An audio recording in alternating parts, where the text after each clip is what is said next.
Itu kan memang mereka mengimani, contoh kayak di Arab, dulu kan di Arab banyak kan TKW yang hamidun sama majikannya.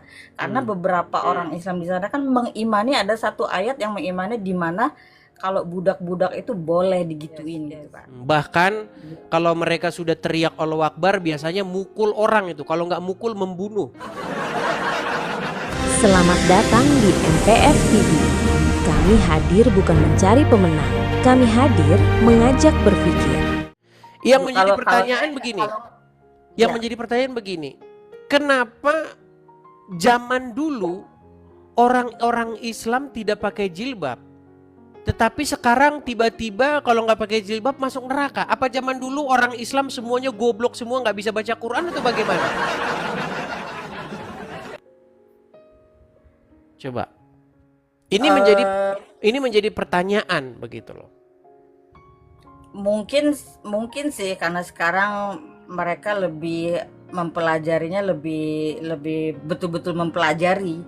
Berarti Kan zaman kalau yang dulu berarti zaman dulu kalau orang yang Islam tidak ada yang mempelajari Al-Qur'an ya?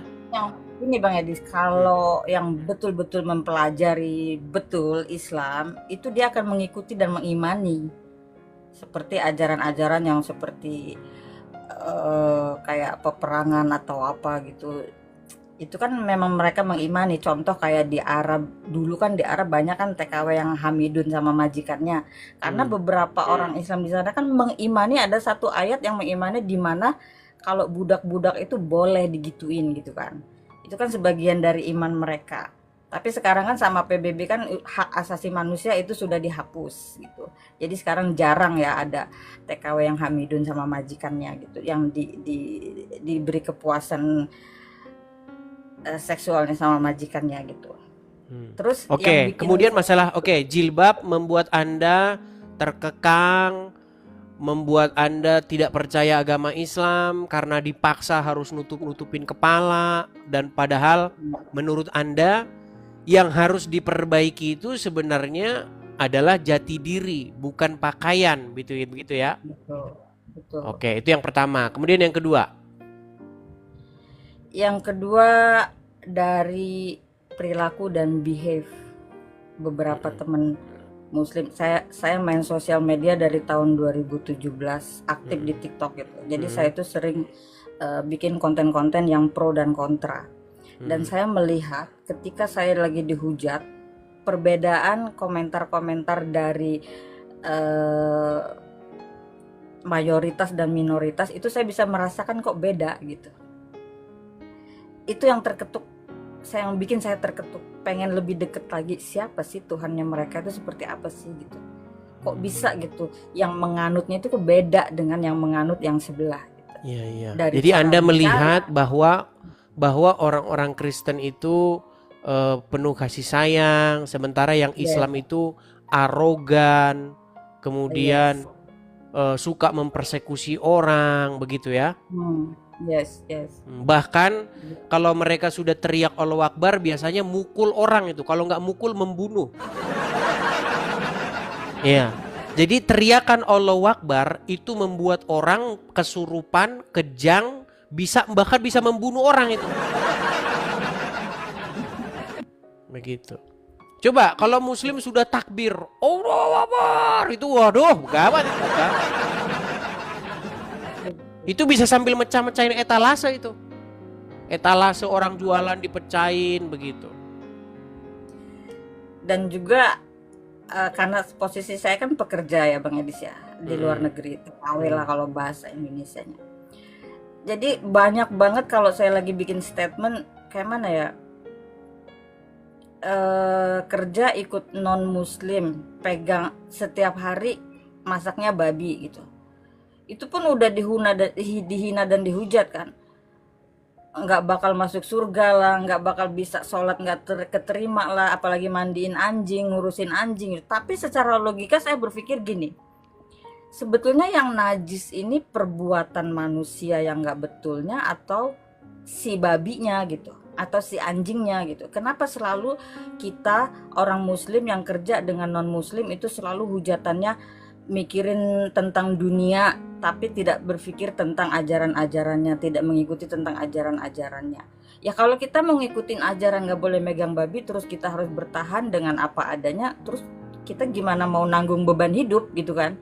Sementara pekerjaan yang mampu saya jalani itu hanya sebagai TKW gitu. Itu yang mengganjal di hati gitu. Kan kalau kepepet boleh. Makan Iya, babi maksudnya aja boleh kata kalau anu dalam kepepet. Gimana? pilihan lain boleh. Kalau nggak ada pilihan lain boleh katanya babi dimakan, itu di agama Islam. Tapi kalau kita masih ada pilihan lain yang nggak boleh gitu kan. Jadi yang Oke, maksudnya gini, satu-satu yang- dulu nih, satu-satu dulu nih Kak Renita. Ini menarik ini. Wah, banyak hal yang membuat Anda itu. Jadi sebenarnya bukan hanya satu masalah sebenarnya.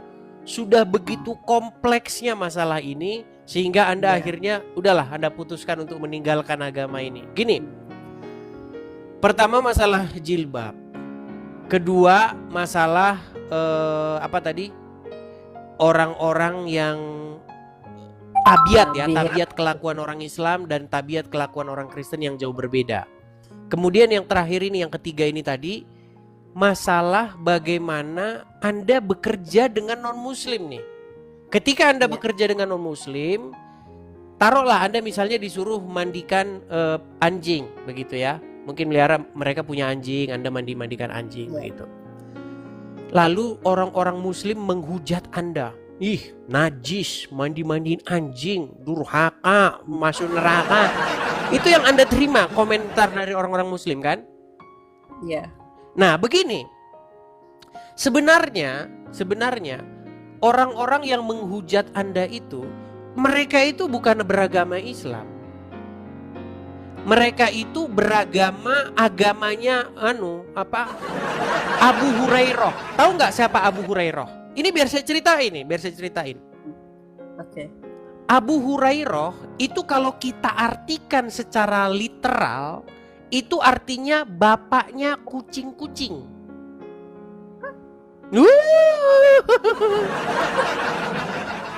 Jadi ada seseorang, dia ini adalah orang yang paling banyak meriwayatkan hadis. Coba kalau Anda ketik di Google periwayat hadis terbanyak, pasti namanya itu Abu Hurairah. Dan Abu Hurairah itu bukan nama. Seperti Renita, nama, Edis, nama, ya kan? Tapi kalau Abu Hurairah itu sebenarnya julukan. Abu itu bapak, Hurairah itu kucing. Nah, jadi Abu Hurairah ini dia itu pecinta kucing. Iya. Nah, karena dia pecinta kucing, biasanya kucing itu takutnya sama apa? Kucing takutnya sama apa? Anjing. Nah, makanya riwayat-riwayat dari Abu Hurairah ini banyak yang sangat menyudutkan anjing.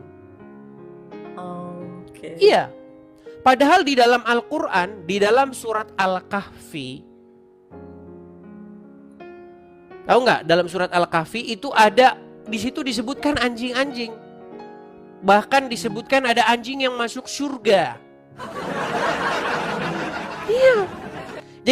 Jadi ada kebencian orang-orang Islam kepada anjing akibat orang Islam ini agamanya Abu Hurairah. Iya.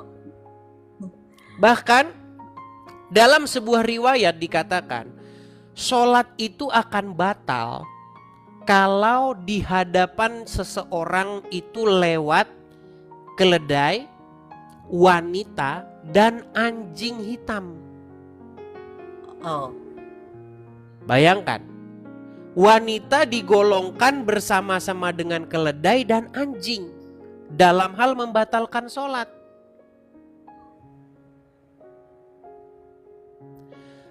Dan ini teman-teman, ini fakta dan realita. Biasanya orang Islam itu paling benci sama anjing. Kalau ada anjing diracun lah, dipukul lah, atau bagaimana. Mereka sangat benci, dendam kesumat sama anjing. Entah apa salah anjing. Bahkan katanya tidak akan masuk malaikat kalau di rumah seseorang itu Di ada rumah anjingnya. ada anjing, iya. Iya. Saya pernah dengar itu. Iya. Bayangkan Iya, betul. itu yang membuat orang Islam tuh benci setengah mati sama anjing. Tapi Najis kalau saya katanya. boleh, maaf saya potong. Kalau Silakan. boleh saya jujur ya, ini disaksikan banyak orang di sini. Mungkin nanti setelah selesai live ini saya juga akan dihujat di TikTok saya. Pasti itu pasti. Banyak yang akan Eh, inbox Anda pasti. jujur Bang Edis ya. Hmm. Di setelah tahun 2008 saya kembali ke keluarga saya, kembali ke suami saya. Saya ya memang dari dulu juga saya nggak pernah dapat hikmat kalau saya lagi sholat, karena saya nggak tahu arti yang saya baca. Nah, itu juga. Dari kecil saya didoktrin sama orang tua saya, pergi ngaji lu, enggak ngaji gue sebat lu gitu. Jadi orang tua itu cuma nyuruh gue ngaji, alif ba ta sa, alif jabar a be jabar ba, tajwidnya harus tepat. Kalau lu nggak tepat berarti lu nggak masuk surga, berarti lu belum Islam gitu. Tapi orang tua nggak pernah mendoktrin bagaimana cara behave, bagaimana cara berbuat baik, bagaimana biar nggak bohong, gimana nggak nyuri, gimana menerapkan kejujuran dalam hidup. Itu nggak, jiwa kita ini nggak diobatin, tapi didoktrin. Lu pakai hijab malu lu gitu, malu-maluin orang tua aja, malu-maluin agama. Itulah yang Atau terjadi lu dengan pergi Islam, ngaji gitu. Karenita. Jadi setiap saya sholat itu karena saya nggak enak sama mertua, satu ya. Kedua, itu tuntutan dari agama. Tapi saya nggak dapat hikmat. Tapi saya masuk ke gereja, saya seolah-olah saya kayak disentuh oleh sesuatu yang saya nggak bisa lihat, yang saya nggak bisa dengar, tapi saya bisa rasain. Kenapa? Karena saya berdoanya tuh kayak ya berdoanya tuh ya ke Yesus, terus ada kucuran Roh Kudus, terus ke Bapa Allah di surga. Jadi ada tujuannya gitu. Kalau ke Allah Subhanahu Wa Taala saya belum pernah tahu bentuknya, ininya seperti apa. Selain Tapi kalau selain daripada hafal-hafalan Arab saja ya. iya, tapi kalau melalui Yesus Kristus, melalui firman-firmannya, saya percaya Tritunggal itu apa, saya udah pelajarin, dan saya di situ percaya bahwa memang ada. Yang selama ini saya nggak percaya, itu Tuhan ada nggak sih gitu. Selama ini saya hidup jatuh bangun, saya udah sholat perasaan, saya udah puasa perasaan, tapi kayak nggak ngerasain hadirat Tuhan gitu. Iya, karena begini. Karena yang saya teliti, orang Islam itu memang dididik atau sudah mulai latah masal untuk ngarap. Ngarap dalam pengertian di sini adalah membuat dirinya seperti seolah-olah jadi orang Arab. Jadi membaca huruf-huruf Arab. Alif ba ta sa ja ha ja gitu.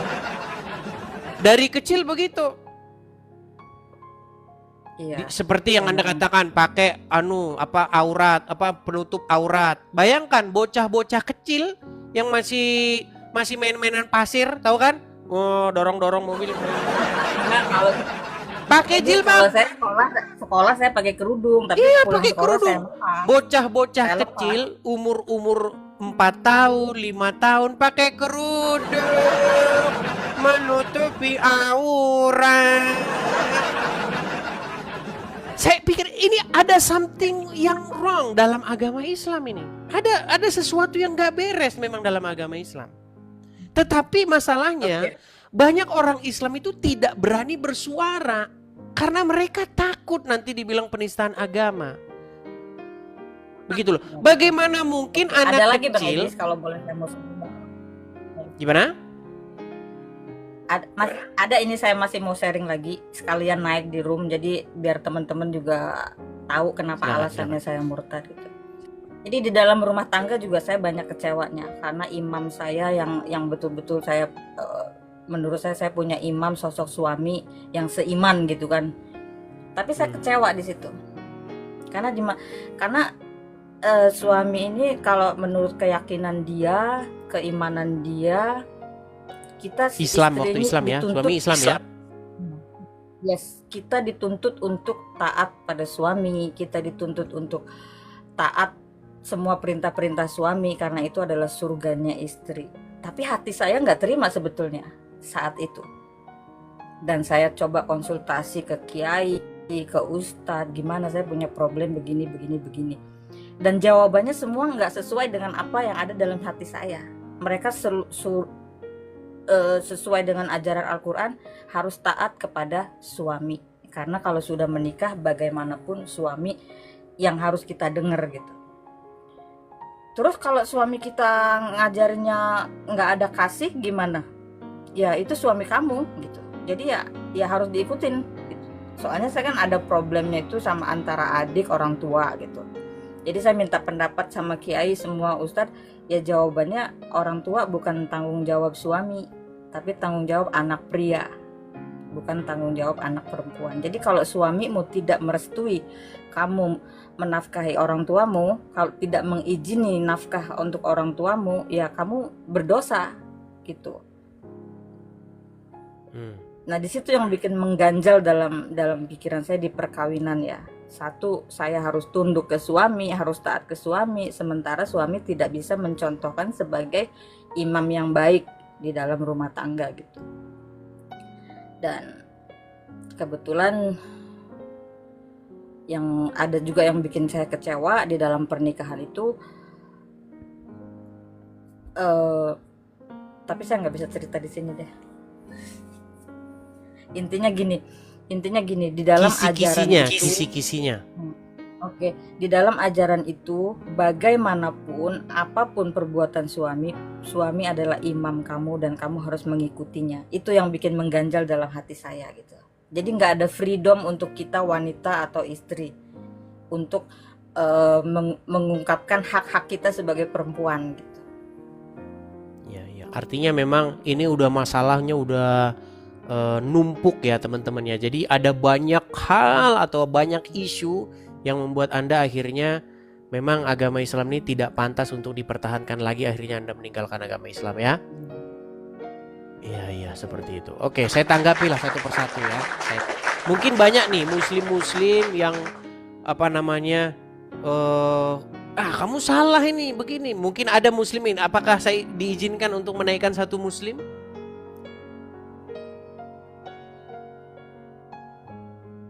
Maksudnya diizinkan siapa? Karena banyak muslim-muslim yang nonton di bawah, mereka itu seperti ya boleh, silakan kalau ada yang mau. Ya, baik, kita naikkan satu muslim yang pada gelagapan, yang pada bagaimana di bawah ya. Coba kita kasih naik ada. Shalom.